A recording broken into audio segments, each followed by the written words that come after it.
Ireland সিরিজে batting কোচের দায়িত্বকে challenge হিসেবে নিচ্ছেন মোহাম্মদ আশরাফুল। খণ্ডকালীন হলেও সর্বোচ্চ দিয়ে সহযোগিতা করতে চান তিনি। ক্রিকেট ক্যারিয়ারে নানা সময়ে যে সাহসিকতা তিনি দেখিয়েছেন, সেটি জাতীয় দলে কোচ হিসেবে দেওয়ার অপেক্ষায় আশরাফুল। মোহাম্মদ আশরাফুল বাংলাদেশ ক্রিকেটের প্রথম মহাতারকা। তিনি তার সময়ে যা করে দেখিয়েছেন তা পারেনি অন্য অনেকেই। টাইগার ক্রিকেটের অগ্রযাত্রায় আশরাফুলের অবদান স্মরণীয়। ছোট দলের বড় তারকা হয়ে অনেক ম্যাচ জিতিয়ে হয়েছেন প্রশংসিত।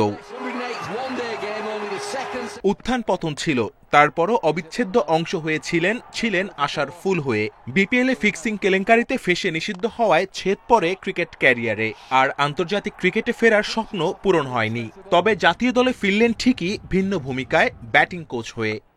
টাফ তো জানি, তারপর আমি এই চ্যালেঞ্জ নেওয়ার জন্যই আসলে এসেছি। কাজ করার চেষ্টা করব, আলহামদুলিল্লাহ যদি ভালো হয় তো আলহামদুলিল্লাহ। এই দায়িত্ব খণ্ডকালীন, আপাতত আয়ারল্যান্ড সিরিজের জন্য। দলের ব্যাটিং সামর্থ্য যখন প্রশ্নের মুখে, তখন আশরাফুলের পক্ষে কেন বিসিবির বাজি? আশরাফুলের সেই সেঞ্চুরি কিন্তু আমি বলবো প্রথম আমাদের আইকনিক প্লেয়ার আশরাফুল, যে কিনা ওয়ার্ল্ড ক্রিকেটকে দেখাই দিয়েছে যে আমার মনে হয় যে একটা প্লেয়ার যে আসছে বাংলাদেশে নতুন। আশরাফুল কিন্তু লেভেল 3 কোচিং কোর্স করছে, বিভিন্ন জায়গায় এখন খেলছে, সুপার একটা এক্সপিরিয়েন্স আছে।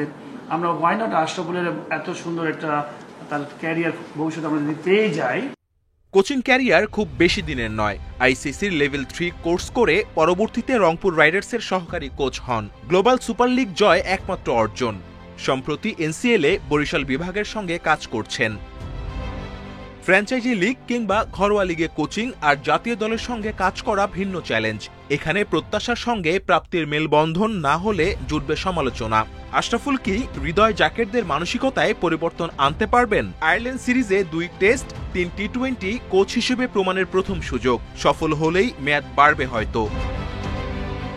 Kamrul Hasnat, independent news, Dhaka.